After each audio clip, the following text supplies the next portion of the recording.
PAS tidak tepati janji Mufakat Nasional sampai ke penghujung. Save Kelantan sebenarnya untuk selamatkan Husam Musa. Bekas pemimpin Pakatan Harapan dedah, Pakatan Harapan pengkhianat sebenar.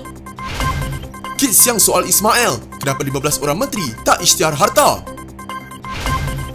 Walk the talk, pemimpin PKR salahkan pihak istana jemput Najib.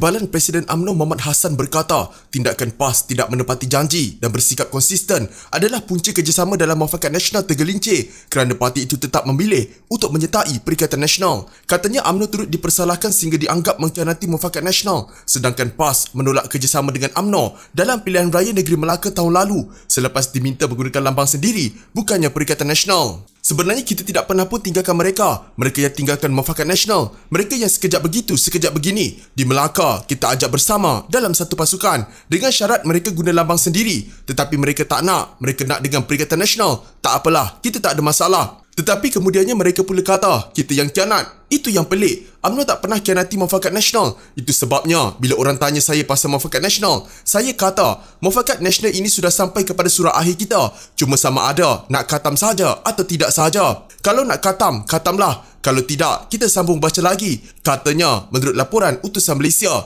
beliau yang lebih dikenali sebagai Tok Mat berkata, parti perlu tegas dan bersuara dalam memperbetulkan persepsi rakyat yang memandang serong UMNO sebagai pengkhianat selepas tidak lagi bekerjasama dengan PAS dalam Mufakat Nasional. Semua itu adalah perkara yang boleh dirundingkan. Tidak timbul soal UMNO meninggalkan atau mengkhianati Mufakat Nasional. UMNO tetap UMNO. Kami tak pernah kata kami dah tinggalkan Mufakat Nasional. Yang UMNO kata, kalau hendak kembali ke dalam Mufakat Nasional, baliklah sorang-sorang. Janganlah bawa bini muda balik ke rumah bini tua pula. Kita tak terima bini muda kan? Beliau berharap PAS lebih bersungguh-sungguh, serius dan konsisten dalam pendirian mereka selain mengutarakan janji tinggalkan Perikatan Nasional sebab dah janji kita akan bersama dengan Mufakat Nasional seperti dalam beberapa mesyuarat Mufakat Nasional. Tapi seperti yang semua dapat lihat, akhirnya PAS menyertai Perikatan Nasional. Kita tak marah pun. Itu hak dan pilihan mereka. Cuma itulah penyebabnya Mufakat Nasional ini tergelincir sebab PAS menyertai Perikatan Nasional.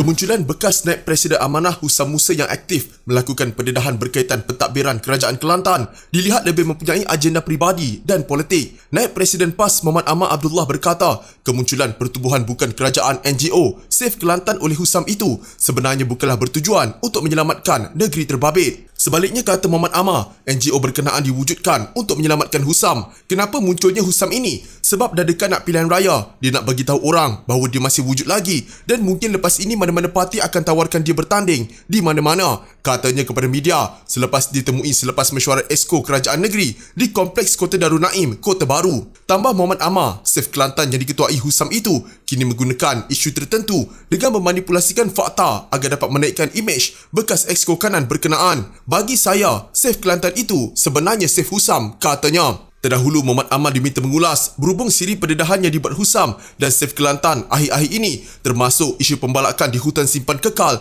HSK Nenggiri. Menurutnya lagi, Husam melalui tulisan-tulisan di Facebook memanipulasikan fakta untuk agenda politik, termasuk dengan mengaitkan Esko Kerajaan Negeri dengan syarikat berkaitan Kerajaan Kelantan, Daulah Najah Sedia Berhad dalam isu pembalakan. Jelasnya syarikat tersebut diberi kebenaran membalak oleh kerajaan untuk menyelesaikan bayaran lebuh raya yang bermula pada zaman Husam masih dalam kerajaan PAS dulu. Dia yang isytihar kerajaan negeri nak buat lebuh raya dan sudah bermula sebahagian kerja-kerja itu. Jadi nak bayar hutang syarikat itulah, maka kerajaan menubuhkan Daulah Najah dan diberi konsesi balak dengan tujuan duit ini digunakan untuk bayaran kepada kontraktor. Sebab itu dalam Daulah Najah ada nama Esko selaku ahli lembaga pengarah. Sebab ini GLC bukan syarikat peribadi Esko. Tapi cara Husam menulis seolah-olah ia syarikat individu. Dia manipulasikan fakta bagi orang awam yang tak tahu apa-apa melihat Esko terlibat dalam perniagaan. Itu masalahnya. Jelas Muhammad Ahmad yang juga timbalan Menteri Besar Kelantan.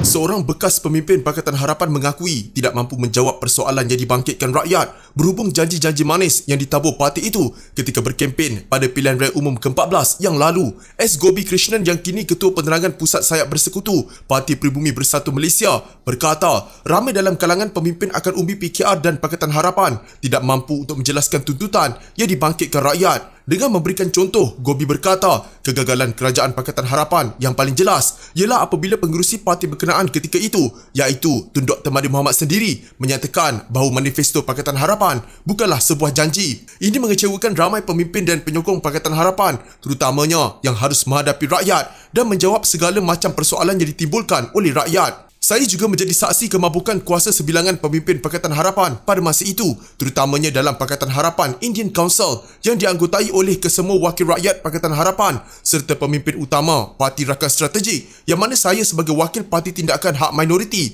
MIRA, selaku timbalan presidennya. Pemimpin-pemimpin utama Pakatan Harapan dalam majlis ini hanya bertelingkah soal siapa mahu menjadi pengerusi majlis ini yang dianggap secara automatiknya akan menjadi pemimpin utama kaum India bagi Pakatan Harapan dan bukannya soal isu masyarakat India atau janji manifesto khas masyarakat India yang dilancarkan oleh Pakatan Harapan semasa kempen PR14. Akhirnya hampir kesemua janji ini tidak ditunaikan yang menyebabkan masyarakat India berasa marah dan kecewa dengan kerajaan Pakatan Harapan ini. Kekecewaan mereka ditunjukkan kepada kami yang terpaksa berhadapan dengan mereka selaku pemimpin akar umbi Pakatan Harapan, katanya menerusi kenyataan. Gobi mendakwa pengkhianat sebenar adalah sebilangan besar pemimpin-pemimpin Pakatan Harapan yang telah menyimpang jauh dari asas perjuangan sebenar. Pengerusi Perikatan Nasional Tan Sri Muhyiddin Yassin yang digembar-gemburkan sebagai punca berlakunya langkah syaitan bukanlah pengkhianat sebagaimana tuduhan yang dibuat. Walaupun kedua-dua pihak menuding jari kepada satu sama lain sebagai pengkhianat, namun kita harus sedar bahawa ini bukanlah masa sesuai untuk berbuat demikian. Ini kerana matlamat dan aspirasi kedua-dua kumpulan adalah sama,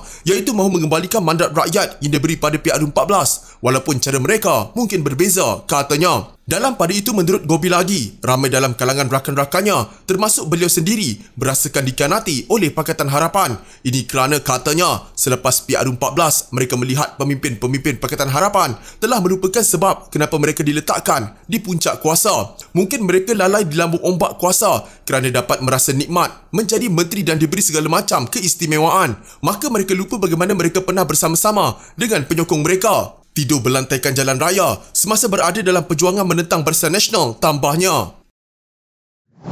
Veteran DAP Lim Kit Siang mempersoalkan mengapa 15 individu yang memegang jawatan menteri atau timbalan menteri dalam kerajaan belum mengisytiharkan harta mereka secara terbuka. Lim berkata 9 bulan sudah berlalu sejak mereka memegang jawatan. Katanya mereka termasuk 6 individu yang diberikan jawatan bertaraf menteri seperti penasihat khas undang-undang dan hak asasi manusia kepada Perdana Menteri, duta khas Perdana Menteri serta pengerusi Majlis Pemulihan Negara Muhyiddin Yassin. Selain itu, 2 menteri dan 7 timbalan menteri belum mengisytiharkan harta mereka kepada Suruhanjaya Pencegahan Rasuah Malaysia SPRM, katanya. Lebih buruk lagi, Kabinet Ismail Sabri tidak menunjukkan tauladan accountability, ketelusan dan integriti awam, katanya dalam kenyataan. Penasihat khas undang-undang dan hak asasi manusia kepada Perdana Menteri ialah Ahli Parlimen Pengerang Azalina Uthman dan Duta Khas Perdana Menteri Abdul Hadi Awang Timur Tengah, Tiong King Sing China, Richard Ryat Asia Timur dan S.A. Vigneswaran Asia Selatan. Lim mempersoalkan mengapa Perdana Menteri Ismail Sabri Yaakob tidak menggalas pimpinan dalam perang melawan rasuah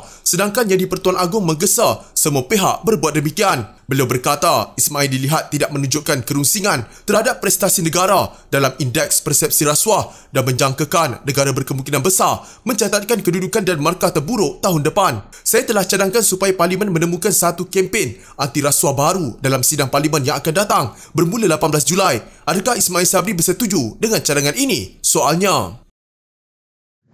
Malaysia bernasib baik kerana ada ketua negara yang lantang bersuara menentang musuh utama negara iaitu korupsi atau rasuah, kata ahli jawatan kuasa mengenai rasuah JKMR SPRM Hassan Abdul Karim. Bagi saya, korupsi musuh negara nombor 1 dan inflasi musuh negara nombor 2. Jika kedua-duanya korupsi dan inflasi bergabung serentak seperti sekarang ini di Malaysia, maka 33 juta rakyat di negara ini boleh mati dibuatnya. Jadi dalam aspek ini, titah Yang di-Pertuan Agong di Universiti Teknologi MARA UiTM di Shah Alam adalah sangat relevan dan penting, katanya. Bagaimanapun, ahli Parlimen PKR itu kesal dengan kehadiran bekas Perdana Menteri Najib Razak di istana sebelum ini yang dilihat tidak selaras dengan apa yang telah dititahkan oleh baginda. Penulis ingin bercakap benar dan lurus walaupun pahit dan berbahaya, katanya dalam satu kenyataan keras. Hasan mengulas titah Yang di-Pertuan Agong Al-Sultan Abdullah Riayatuddin Al-Mustafa Billah Shah sempena istiadat Convocation UiTM ke-93 di Shah Alam yang menekankan penerapan nilai-nilai jati diri dalam pelajar dan mencela amalan rasuah kerana ia adalah bagai sebuah bara yang boleh menghancurkan sebuah tamadun. Mengelak daripada terus menyalahkan Yang di-Pertuan Agong sebagai menghormati institusi diraja dan istana negara, Ahli Parlimen Pasir Gudang itu menjadikan penasihat dan pembantu istana termasuk Peguam Negara sebagai sasarannya. Pegawai-pegawai istana tersebut yang membawa gelaran hebat-hebat seperti Datuk Bijaya Diraja, Datuk Bentara Diraja dan lain-lain. Yang di-Pertuan Agong juga mempunyai akses kepada Peguam Negara yang bertindak sebagai peguam kepada kerajaan. Tidak ada sesiapakah yang berani tampil ke depan untuk menasihati Yang di-Pertuan Agong supaya jangan menjemput bekas Perdana Menteri Najib Razak, seorang pesalah rasuah, ke Istana Negara. Soalnya, Hasan berkata walaupun dia menghormati hak peribadi seseorang termasuk Yang di-Pertuan Agong untuk menjemput sesiapa juga sebagai tetamu untuk datang ke kediaman mereka, lebih-lebih lagi semasa bulan Ramadan dan Syawal, namun jawatan Seri Paduka adalah payung negara. Tugas Yang di-Pertuan Agong bersifat rasmi sepanjang masa kerana beliau adalah ketua kepada Badan Eksekutif Kerajaan, ketua kepada Badan Perundangan Parlimen dan ketua kepada Badan Kehakiman.